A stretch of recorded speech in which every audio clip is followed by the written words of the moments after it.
So we're back with another video.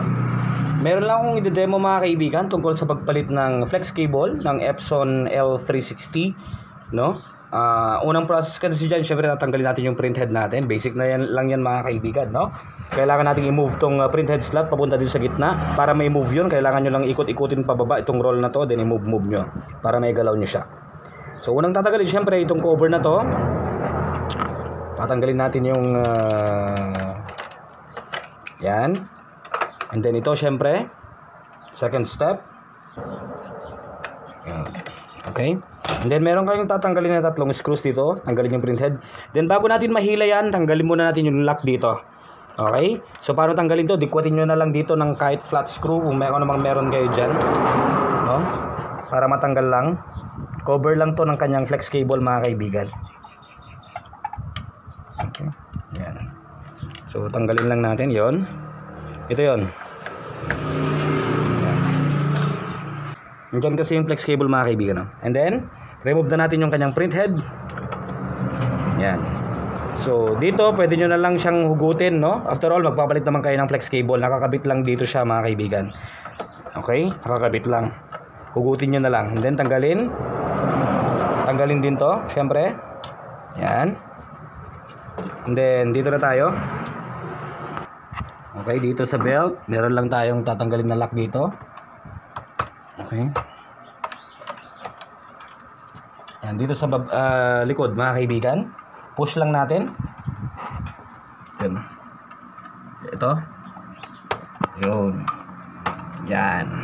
Okay, para matanggal natin meron tayong pinush. Ito yon. Yan. Then carefully remove. Alright, then maglalagay na tayo ng panibagong flex cable. Kunin nyo lang yung belt, syempre. Ang susunod natin ilalagay mga kaibigan ay itong 4-pin papunta din sa kanyang printhead slot. Ang ginagawa ko, dito ako sumisilip sa butas na to, no? Yan, wait lang.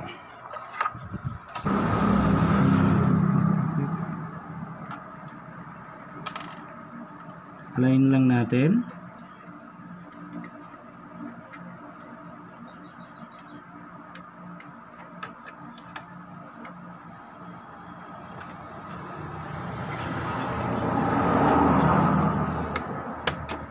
Yun, nilagay na.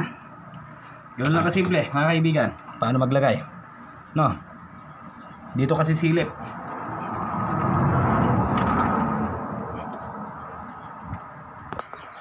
And then move natin pa ganito. Kailangan lang natin isabit dyan.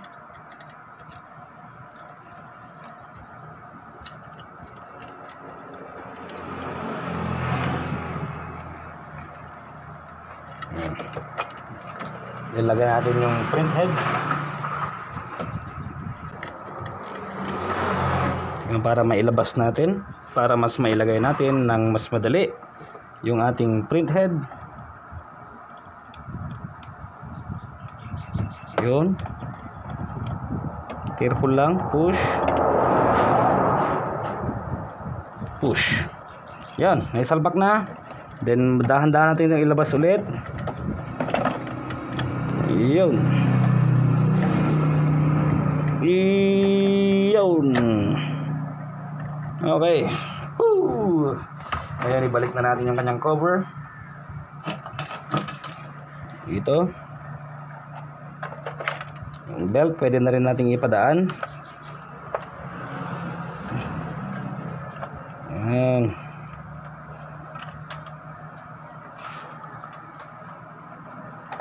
Yun. Push yan. And then yung lock, cover lang natin. Push. Okay. As simple as that para mag-replace ng flex cable ng inyong printer. Then ikakabit na natin dito. We're good to go. Yan. Pero lang kasimple. And syempre matter of testing na rin later on, no? Pero kung yung proseso ng pagpapalit ng flex cable ang hahanapin nyo sa Epson L360, ito na yung paraan, no? Marami kasi nagtatanong patungkol sa paglalagay ng yung 4-pin mga kaibigan. Yung maliit dito, papunta sa slot, no? And clear yan sa video to. So yun lang, yung subject natin, no? Paano magpalit ng flex cable ng Epson L360. Ganun lang kasimple. Basta careful lamang po kayo sa mga pins. Make sure na walang mabent o walang masira, no? Yun lang. Maraming salamat sa inyong panonood, and basic na lang sa inyo magbalik ng mga ibang mga piyesa. Thank you for watching.